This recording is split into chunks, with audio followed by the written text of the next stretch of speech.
Bon, eh bien, bonjour. Il s'est passé un petit peu de temps, exactement une année.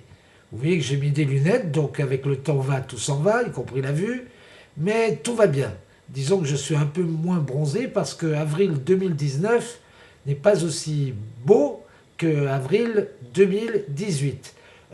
Pendant toutes ces années, j'ai fini un bouquet qui s'appelle Les mille et une vies de Marosa Jones ou Soldata Sana, un bouquin de 520 pages, le premier algo-roman de l'histoire.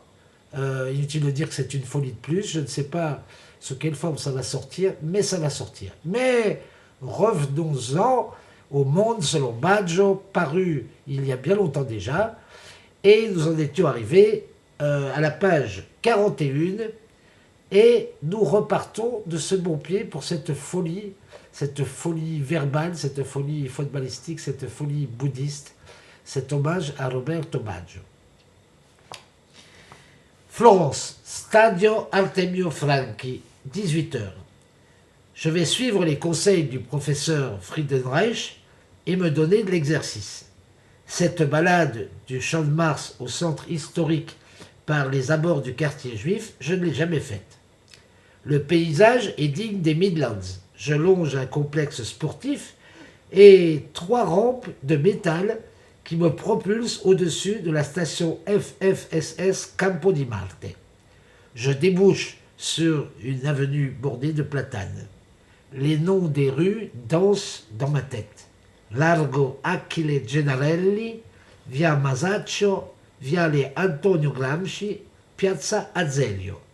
Je prends par un parc où les enfants s'ébrouent en dépit de l'orage qui zèbre le ciel. Voici les quartiers populaires.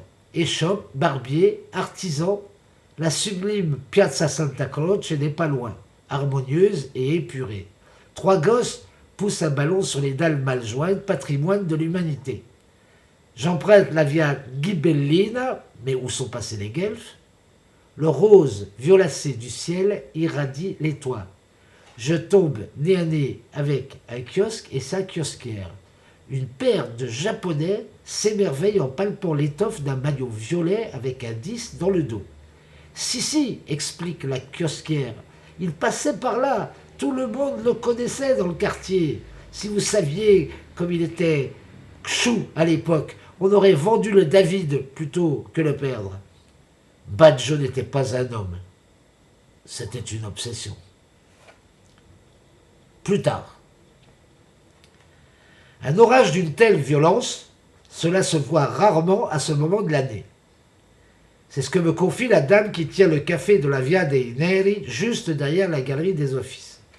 J'ignore si c'est l'effet des cachets dont me bourre l'équipe de l'hôpital Salvador à Marseille, ou le triple Vinsanto dégusté Piazza Signoria, mais j'envisage des couleurs que je n'ai jamais vues auparavant, comme si les ocres, le gris et le bleu-vert, lapidés par les jets d'une pluie ésotérique, interprétaient une symphonie en mon fort intérieur. Cela me rappelle le volcan de Lori et les éblouissements du trio.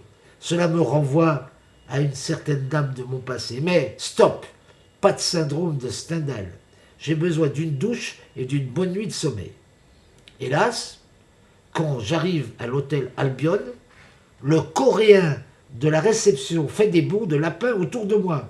Signor Bulgari, le dingue est revenu. On s'est mis à 5 pour le maîtriser. Il disait n'importe quoi. Mais arrêtez de tripoter ma chemise, fais-je au malheureux qui s'acharne sur mes revers de veste avec ses mains grasses. Il veut vous protéger de l'opus de la triade. Il prétend qu'ils sont partout, qu'ils sont vendus à Dassaïev. Dassaïev, qui c'est celui-là? Le type à la plume a dit Dassaïev, c'est tout. La plaisanterie a assez duré. Le professeur Friedenreich a été formel. Ma greffe a pris, mais je dois y aller mollo sur l'alcool et me préserver du stress. Au lieu de balancer la serviette d'absentesse dans l'arnaud, je la fourre dans ma DLC XXL avec l'intention de tout faire disparaître dans la cheminée de mon salon à Marly. De l'intention à sa réalisation, il y a un fossé difficile à franchir. On s'en rend toujours compte à ses dépens. Voilà, suite au prochain numéro.